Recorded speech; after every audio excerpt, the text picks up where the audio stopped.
1853년에 노예 12년이라는 책이 베스트셀러가 되었습니다. 미국에서. 이것은 실화입니다. 이 뉴욕 사라토가에서 산 솔로몬 노섭이라는 이 흑인이 바이올리니스트입니다. 그래서 아이들도 있고 부인도 있고, 근데 인신매매단에 유혹을 받아서 돈을 많이 준다고 하니까 그 짭을 워싱턴으로 가서 가다가 거기서 납치를 당해서 노예 제도가 가장 극심한 루지애나주에 팔려갑니다. 이름이 바뀌어버려요. 플립이라는 이름으로. 그래서 완전히 아침 일찍부터 목화 따야 되죠. 노동일을 하죠. 그 바이올린으로 또 서비스해야 되죠. 아주 혹독한 시련을 경험합니다.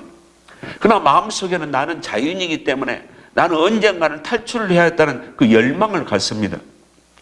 12년이 지난 후에 카나다 목수, 노예 제도를 반대하는 그 사람의 도움으로 드디어 12년 만에 노예에서 탈출을 하게 된 겁니다. 그 실화를 쓴 책이 노예 12년인데 그것을 영화화한 겁니다. 우리의 인생을 한번 보십시오. 모든 인생들이 노예들입니다. 이 지구상에 있는 인류들이 노예 시장 속에 사는 노예들이란 겁니다. 그 노예를 예수님께서 그리스도의 보혈의 피로 우리를 사셨다 말씀이 오늘 본문 말씀입니다. 오늘 본문 그 예수 그리스도는 우리를 구속하셨다. 구속. 이번에 세월호 선원들이 구속됐습니다. 이 구속이란 감옥에 들어간 구속은 어레스트입니다. 수갑을 채워가지고 감옥에 넣는 것. 그러나 이 성경에서 나오는 이 구속은 리뎀프션. 그러니까 대가를 치르고 돈을 주고 산 것을 구속이라 이렇게 말합니다.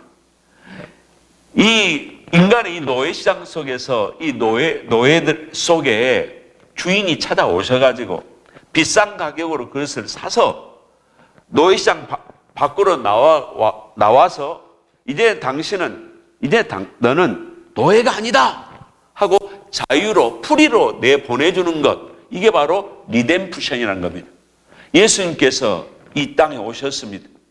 보혈의 피로 우리를 값을 지불해서 사셨습니다. 그리고 너는 이제는 죄에서, 율법에서, 사망에서, 마귀의 속박에서 너는 노예가 아니다. 이게 우리에게 자유를 주신 것입니다. 이 은혜를 내가 감동적으로, 감격적으로 내가 이 알 때에 내 안에서 영이 충만하게 살고 성령님이 나에게 역사하셔서 내가 은혜 충만한 종이 된다는 것입니다. 인간은 왜 리뎀프션, 구속이 왜 필요합니까? 인간이 죽습니다. 왜 죽습니까? 죄 때문에. 죄 때문에 사망이 왔습니다. 이 죄를 해결할 방법이 뭐냐? 하나님의 방법이 하나님께서 방법을 세우셨는데 그 방법이 하나님이신 예수님이 이 땅에 오셔서 십자가에 죽은 겁니다. 이것을 믿지 아니하면 지옥입니다. 하나님이 세우신 원칙, 하나님이 세우신 제도, 하나님이 세우신 구원의 방법을 무시했다. 받아들이지 않았다. 내가 마음에 들지 않기 때문에 나는 안 믿을 거야. 이건 바로 지옥인 겁니다. 왜?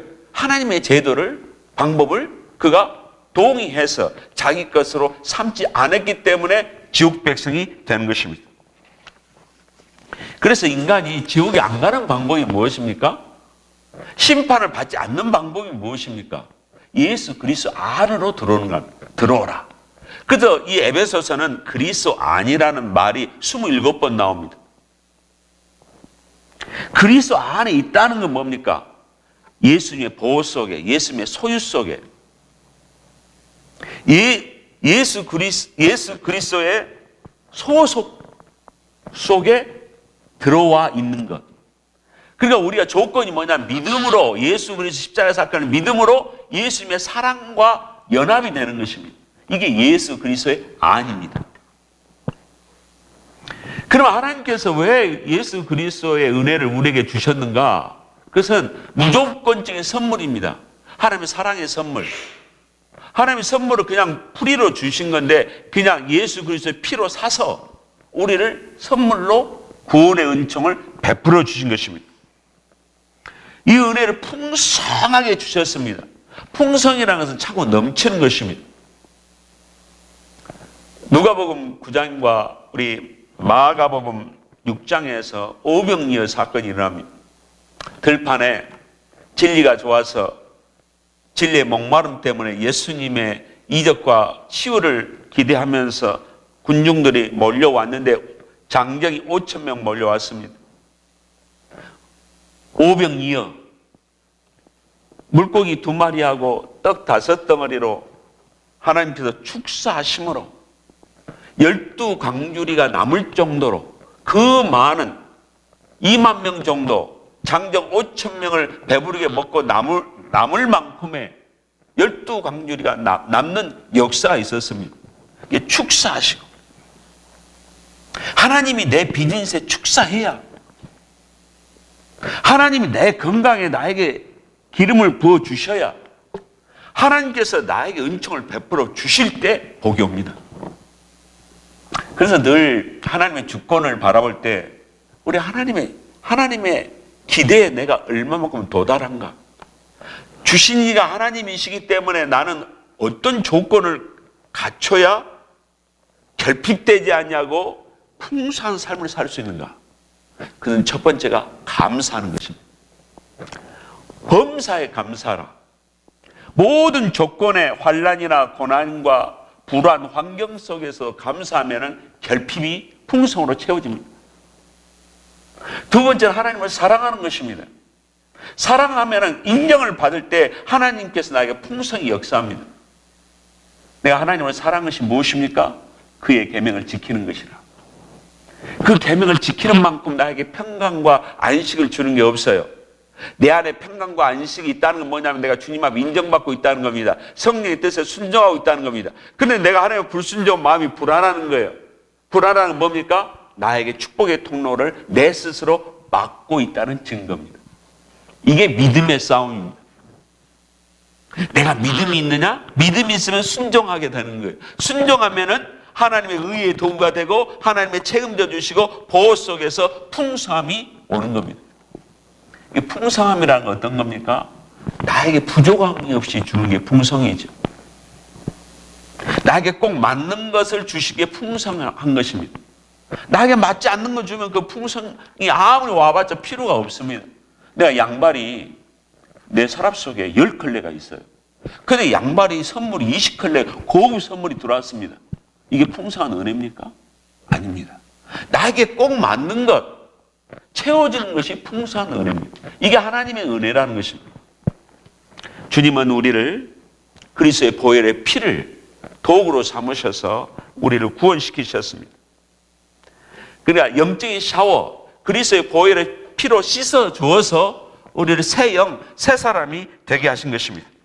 베드로전서 1장 18절과 19절에 너희 조상들로부터 전통으로 물려받은 너희 헛된 행실에서 너희가 구속받은 것은 은이나 금같이 썩어질 것도 된 것이 아니요 오직 흠도 없고 점도 없는 어린 양의 피 같은 보배른 피로 한 것이니라 그랬습니다.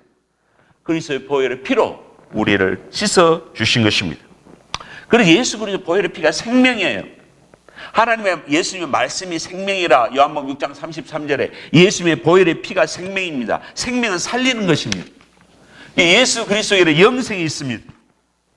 요한일서 5장 12절에 아들이 있는 자에게는 생명이 있고 하나님의 아들이 없는 자에게는 생명이 없느니라.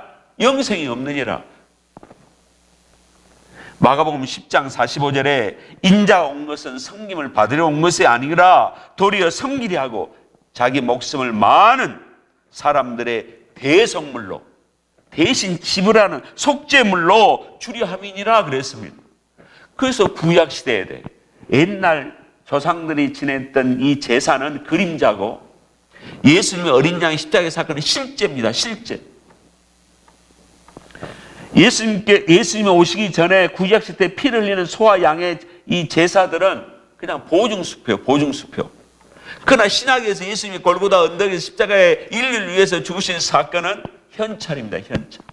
나는 현찰을 내가 믿음으로 받을 때 그 효력이 나에게서 나타나게 되어 있습니다. 성자 하나님은 우리에게 용서의 복을 주셨습니다. 예수님의 보혈의 피로 용서받은 것입니다. 히브리서 9장 27절에 사람이 죽은 것은 정한 이치요. 그 다음에는 뭐가 있느니라? 심판이 있느니라. 심판에게는 뭐가 있습니까? 징벌이 있다는 겁니다. 예수가 없으면 그것은 지옥입니다. 그러나 예수 그리스도의 피로 말미암아 면죄부, 죄 없다는 사면을 받았기 때문에 내가 용서함을 받은 것입니다. 어느 시골 교회 터가 넓어서 성도들이 감나무도 심고 또 여러 가지 과일나무를 심었습니다. 그런데 이 과일이 다 익기 전에 초가을에 동네 아이들이 와가지고 이 덜 익은 선익은 과일 나무들을, 감나무, 사과나무를 다 따버린 거예요. 그 교회 목사님이 고심했습니다. 이 문제를 어떻게 처리할까? 동네 아이들의 양심에 호소해야 되겠다 싶어서 사과나무, 감나무 밑에다가 이렇게 썼습니다. 뭐라고 썼냐면은 하나님께서 모든 것을 다 보고 계십니다. 이 팻말을 써붙이고 난 그 다음날 이제는 사과나무, 감나무를 누가 과일을 안 따갔겠지 하고 그 팻말을 보고 나무를 보러 뒷마당을 가보니까 아이들이 감나무, 사과를 다 따간 후에 이런 팻말을 거기다 써놨습니다. 하나님은 우리 죄를 용서해 주십니다. 우리가 죄를 지으면 그 죄책감 때문에 사람의 신경이 아주 예민해지는 신경질환이 됩니다. 또 죄 속에 내가 빠져나오지 못하면은 그 죄책감이 사탄의 공격으로 내가 우울증에 또 빠집니다. 이 죄라는 것은 하나님이 오시는 그 축복의 통로를 우리가 막아버리죠. 그래서 우리가 주님 앞에는 분명히 죄사함 받습니다. 회개하면은 종같이 붉은 죄, 진홍같이 붉은 죄를 어찌 하나님이 용서하지 않겠습니까? 그러나 성경은 그랬습니다. 두려움과 떨림으로 너의 구원을 이루라. 우리가 주님 앞에서 내 자신이 죄책감에서 해방됐다 하지만은 내가 성결한 삶을 살 때, 거룩한 삶을 살 때 성령이 내 안에도 충만히 역사하시고 내가 진리 안에 자유를 누리고 하나님 빛 가운데 거하는 하나님의 자녀가 되는 이 신성감으로 다른 사람의 영향력을 주기 때문에 우리는 죄와의 싸움에서 결별을 해야 되는 것입니다. 죄와의 투쟁에서 나 옛사람을 십자가에 못 죽었다고 믿어버려야 되는 것입니다. 그래서 우리가 예수님이 내 죄를 십자가에서 용서해 주셨다는 믿음이 있어야 되죠. 또 한 가지 어떤 믿음이 우리에게 있어야 된다고 했습니까? 나 옛사람은, 옛자아는 예수님과 함께 내가 예수 십자가를 믿는 순간에 죽어버렸다. 그러나 우리가 해야 할 일이 있다고 그랬습니다. 그 해야 할 일이 뭐냐면은 이 타락한 육신, 본성, 이 욕망의 덩어리가 일어날 때마다 이것은 십자가에 못 박으라고 그랬습니다. 세상 가치관, 세상 문화, 세상 원리를 십자가에 못 박아야 하나님의 원리를 형통합니다. 그러니까 세상 원리도 못 박아야 돼. 내 타락한 본성도 못 박아야 돼. 십자가에 죽었다고 믿을 것은 두 가지고 내가 십자가에 못 박아야 할 것도 두 가지입니다. 그러나 마귀는 대적하는 것입니다. 이게 오중 원리입니다. 첫 번째 원리, 죄의 원리는 믿음입니다. 옛사람이 죽었다는 것도 믿음입니다. 그러나 세상은 못 박는 것은 내가 해야 되고 타락한 본성도 내가 십자가에 못 박아야 되는 거예요. 정욕이 일어난다. 탐욕이 일어난다. 이것은 피를 흘리면서 싸우기까지 투쟁해서 십자가에 못 박아버려야 돼요. 죽여버려야 된다. 사탄의 유혹은 대적해야 되는 거예요. 구속의 효력은 천국 시민이 되게 하는 겁니다. 오직 우리의 시민권은 하늘에 있는지라. 우리의 마지막 목적지, 여행의 목적지가 천국입니다. 할렐루야. 이 세상도 좋습니다. 그러나 이 세상을 바울도 떠나고 싶다고 그랬어요. 저도 이번 주 이 세상을 떠나고 싶었습니다. 세상도 좋지만 천국이 너무 가고 싶어요. 우리 가족들도 좋고 성도도 좋지만 예수님 곁에 빨리 가고 싶어. 구속의 효력은 특권을 줍니다. 베드로 전서 2장 9절에 오직 너희는 택하신 족속이요 왕 같은 제사장들이요 거룩한 나라요 그의 소유된 백성이니. 거룩한 제사장, 거룩한 나라, 왕 같은 제사장. 이게 특권입니다. 특권. 그래서 세상에 잘 나간 분들도 많이 있지만 부럽지 않아요. 왜? 예수 그리스도 안에서 난 특권을 누렸는데. 그래서 이 구속 안에서 예수 그리스도 안에 있으면 즐거워요. 즐거워. 기쁨이 옵니다. 세상에서 불러주는 가요도 가끔은 우리를 즐겁게 해줘요. 그러나 그 찬양과 복음 성가는 얼마나 더 우리 영을 기쁘게 해준지. 세상 노래에 맞춰서 춤을 출 수도 있어요. 그러나 성령의 은혜로 성령의 춤도 얼마나 기가 막히게 더 충만하게 출 수 있는지 모릅니다. 우리 안에 기쁨이 있기 때문에 그렇습니다. 평안이 있기 때문에 그렇습니다. 그래서 요한복음 16장 24절에 지금까지는 너희가 내 이름으로 아무것도 구하지 아니하였으나 구하라 받으리니 너희 기쁨이 충만하리라. 예수님께 우리에게 특권을 주셨기 때문에 내가 구하면 주신다는 겁니다. 그 선물을 받으면 어때요? 기쁨이 충만하는 거예요. 내가 세상 원리로 내 의지와 내 지혜 방법으로 너무 힘들어해서 얻는 것보다 주님께서 구하라.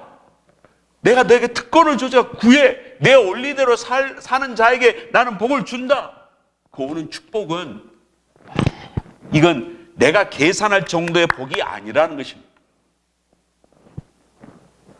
구속의 효력은 예수의 힘을 소유하게 됩니다. 그러니까 내 지혜와 내 방법과 내 힘을 십자가에 죽이라는 겁니다. 죽었다고 믿으라는 겁니다. 너는 너의 지혜와 너의 방법과 너의 모략을 버리면 버릴수록 성령인 너를 죄의 도구로 사용한다는 겁니다. 이게 자아 부인, 자아 버림, 자아 죽음입니다. 주여 나를 죽게 해주세요. 뭐가? 내 지혜가 죽게 해주세요. 내 경험이 죽게 해주세요. 또 뭐가 죽어야 돼요? 타락한 본성이 나를 드러내는 것이 죽어야만이 예수님이 드러내는 겁니다. 예수님이 역사하는 겁니다. 성자 하나님은 우리에게 계시의 복을 주셨습니다. 넘치는 지혜와 총명의 복을 주셨습니다. 이 지혜라는 것은 소피아죠. 하나님의 관점에서 보는 인생의 통찰력입니다. 총명이라는 것은 분별력입니다. 이렇게 가면 안 되는데 하나님 뜻은 이것인데 하나님께서 은혜로 부어주실 때 지혜와 총명이 열리는 겁니다. 그래야 실패 안 합니다. 그 뜻의 비밀을 우리에게 알리신 것이요. 그래서 비밀은 헬라어로 말하면 신비, 미스터리. 하나님이 우리에게 이 신비의 비밀을 지혜와 총명을 열어주셔가지고 우리에게 가르쳐 주셨는데 그 신비의 비밀이 뭐냐면 삼일체 역사신 경영입니다. 관리. 성부 하나님이 구원의 계획을 플랜을 설계하시고 성자 하나님께서 십자가에 죽으셔서 구원의 방법을 열으시고 성령 하나님께서 인간들이 구원을 받도록 역사하셔서 구원을 완성시키는 것. 이게 미스터리, 신비의 비밀입니다. 이걸 알게 하는 거예요. 때가 찬 경륜을 위하여 작정하신 것. 이걸 아는 겁니다. 이 때라는 것은 헬라어로 카이로스입니다. 때가 참에 주님께서 이 땅에 오셨다고 마가복음 1장 15절에 그랬습니다. 그래서 시간의 개념으로 크로노스와 카이로스가 있습니다. 그러니까 크로노스는 일반 시간이에요. 양적인 시간이에요. 우리가 2014년도에 산다. 내년에 2015년도 산다. 이게 크로노스입니다. 근데 이 카이로스는 뭐냐면 하나님 안에서의 의미 있는 시간입니다. 그래서 1년 365일 동안에 나는 주님에게 붙잡혀서 주를 위해서 사는 것, 그것은 카이로스, 의미 있는 시간들입니다. 의미 있는 시간 속에 의미 있는 행동을 할 때 이게 행적으로 공적으로 남습니다. 그러나 365일 동안에 크로노스, 그냥 일반 시간을 살면 그게 아무런 무의미한 거예요. 하나님 보실 때는 이게 보면은 이게 쓰레기예요, 쓰레기. 그래서 우리는 삶 속에서 일을 할 때도 주님에게 붙잡혀 주여 내가 주님의 영광의 도구로서 삽니다 하고 기도로 교통하면서 시간을 살 때 그것은 카이로스의 시간을 살고 있습니다. 사는 것입니다. 우주 만물이 처음에는 하나님의 통제 속에 다 됐습니다. 그러나 타락으로 말미암아서 창조가 무질서로 돼버렸어요. 아담으로 인해서 모든 자연세계가 통제가 됐는데 이 아담이 자연의 통제를 받는 연약한 인간이 돼버렸습니다. 예수님께서 이 땅에 오셔서 재창조를 이루셨습니다. 죽음을 이기신 그 법은 재창조의 법입니다. 하나님께서 첫째 날부터 마지막 날 해서 창조하시고 마지막 때는 안식하셨습니다. 그러나 신약에 와서는 부활하시는 날, 죽음을 이기는 부활의 날이 첫째 날입니다. 그래서 성도들은 이 부활의 날에 성령 충만, 말씀 충만, 사랑 충만, 안식 충만, 위로부터 성령 에너지 충만을 받고 올, 화, 수, 목, 금, 토를 사는 것이 하나님의 질서입니다.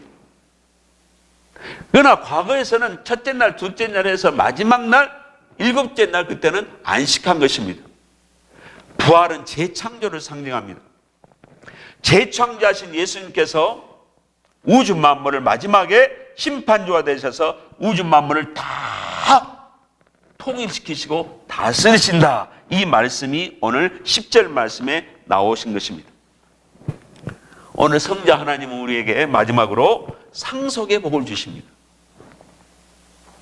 모든 일을 그의 뜻대로 결정하신 대로 일하신 이의 계획을 따라 우리에게 상속을 주신 것입니다. 모든 일이라는 것에 하나님께서 작정하시고 구원받을 자를 예정하신 가운데서 하나님은 계획이 있으십니다. 우주 만물에도 계획이 있으십니다. 하나님께서 개개인에도 계획을 갖고 계십니다. 찰스 콜슨이라는 사람이 있습니다.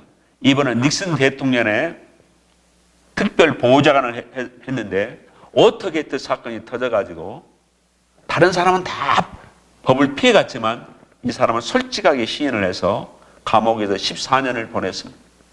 거기서 정말 뜨겁게 하나님을 만났습니다. 그래서 감옥 선교를 한 겁니다. 하나님의 뜻, 이 진리의 비밀들을 그가 감옥 깨달아서 죄수들에게 가르쳐줘서 죄수들이 다 행복을 느꼈습니다. 감옥에 나와서도 이 사람이 책을 썼는데 모두 다 베스트셀러가 됐습니다. 또 감옥을 위한 선교 사역을 하다가 운명을 했습니다. 2012년에 이 찰스 콜슨이 이 말을 했습니다. 하나님은 당신을 향한 계획이 있으십니다. 그 계획을 아셔야 됩니다.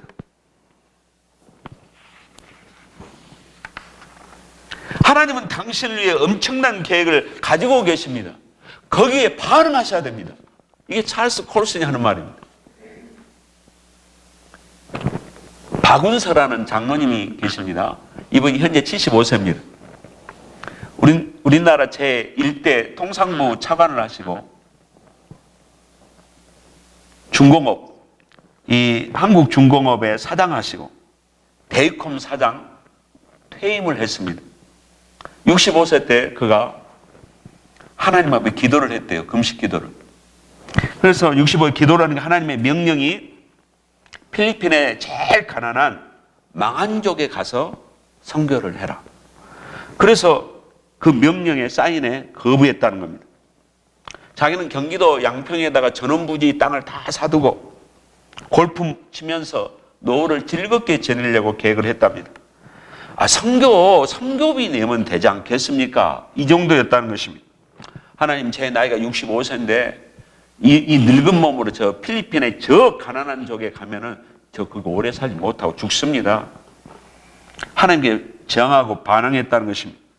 그러니까 하나님께서 명령이 뭐라고 하냐면은 너는 여호수아 14장 갈렙이 했던 말 너 기억 못하냐? 갈렙이가 85세 때 이 산지를 내게 주소서 이렇게 열정적으로 나가지 않았느냐? 자기가 주님 앞에 도저히 불순종하게 괴로워서 순종하겠다고 할 때 그 망한 족의 아이들, 제가 2003년도 이분이 골프 치러 가다가 그 아이들을 봤어요. 골프 투어 여행을 해서 이 족속들 진짜 불쌍하다 이걸 느끼고 왔어요. 그래서 기도 중에 이 아이들의 그 어린아이들 눈망울들이 너무 사랑스럽게 느껴지더라는 겁니다. 그래서 순종해서 지금 10년 동안 선교를 했는데 이분이 몸이 40대가 돼버렸어요. 얼마나 몸이 강해졌는지. 아니, 사장님이 10년 동안 최고의 가난한 곳에 가서 그들의 문명을 깨트리고 복음을 증거하면서 부인하고 떨어졌어. 부인은 여자 목사님이십니다. 그래서 우리들이 뭐냐면 하나님은 우리 인생을 향한 계획이 있습니다. 할렐루야. 여기에 대한 우리가 반응을 해야 되는 것입니다. 이게 사랑입니다. 사랑. 하나님께서 내가 너를 사랑한다. 그러면 아버지 저도 사랑해요. 그 하나님과 친밀한 관계를 우리가 맺게 되면 어떻습니까? 아버지 마음을 내가 읽는 거예요. 아버지 음성이 나에게 들려오는 겁니다. 너는 이 땅에 살면서 이거 해야지. 제가 그렇게 하겠습니다. 야, 이름도 없이 빚도 없이 아골골짝 빈들에도 간다는 찬송은 열심히 부르면서 왜 이름도 없이 빚도 없이 아골골짝은 왜 안 가려고 그래? 또 우리는 그렇습니다. 남이 인정하는 것은 열심히 하려고 하고 남이 인정하지 않는 것은 왜 열심을 내지 않으려고 하느냐? 내가 인정하면 되지 않느냐? 이게 주의 음성입니다. 어떨 때는요, 제가 주님, 행함이 있는 것이 참된 믿음 아닙니까? 다들 입으로는 잘한 것 같습니다. 저부터. 이 고백을 할 때마다 참 주님 보실 때 마음에 드는 백성이 정말 있겠구나 하는 생각을 해보게 됩니다.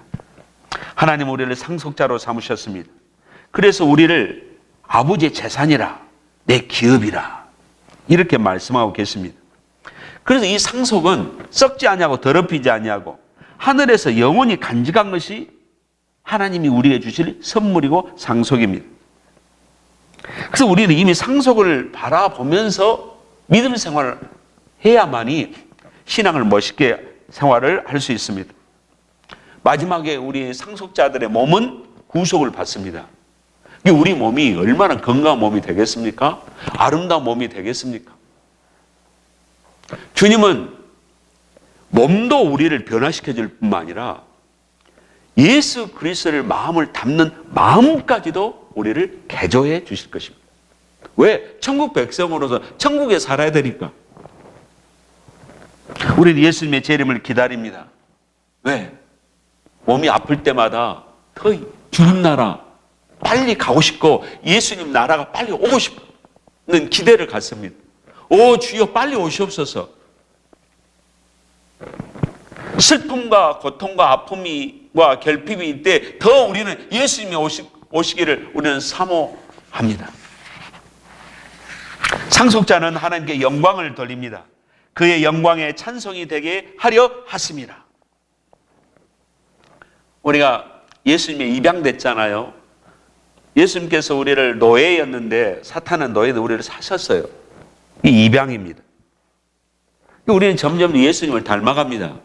어디를 소망하고 천국을 소망하고. 그런데 예수님을 닮아보니까 너무 이게 사실이거든. 그때 찬송이 나오는 거예요. 와, 할렐루야. 영광의 나라. 하나님의 능력을 세세 무궁토록 찬양합니다. 온 마음과 마음을 다해서 여호와께 영광을 돌립니다. 그의 지혜와 능력의 멸관을 제가 바치면서 예수 그리스도께 영광을 올립니다. 바울은 이런 비밀을 알았기 때문에 우리에게 강조하고 있습니다. 왜 찬양해야 되는가? 왜 믿음 생활을 해야 되는가? 왜 예수 믿는 자가 복 있는가? 예수 믿는 것이 왜 가치가 있는가?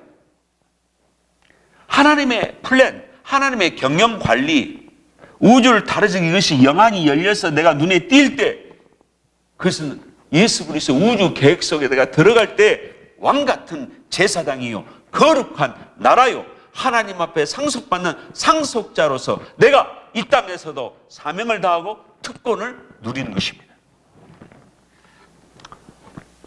내가 죄 용서받았는데 얼마나 자유인입니까? 누가 내 죄에 대해 손가락질합니까? 마귀나 할 수 있지. 대적한 마귀가 물러가는 거예요. 얼마나 이 평안을 주고 의롭게 하며 이 과거의 이 부끄러움 수치를 내 영혼에서까지 지어주신 이 하나님의 은혜, 죄 용서 받았습니다. 나에게 새 생명이 왔습니다. 내 안에 하나님 나라가 이루어졌습니다. 그러므로 하나님께 영광의 찬양을 올립니다. 우리 다음 주에는 더 강력한 감사로 찬양 올리고 주님 앞에 뜨거운 예배를 올리면서 이 땅에서 삶의 존재를 누리고 하나님의 삶의 가치를 누리고 특권을 누리는 삶을 저와 여러분이 누리시기를 주 예수의 이름으로 축원합니다. 기도하겠습니다. 할렐루야. 하나님 아버지, 부활의 나라, 영광의 나라를 소망하며 이 땅에서 하나님은 나에게 계획이 있으심을 믿습니다. 이 계획에 반응하는 사랑자가 다들 되게 하여 주시옵소서. 예수 그리스도 이름으로 기도드리옵나이다. 아멘.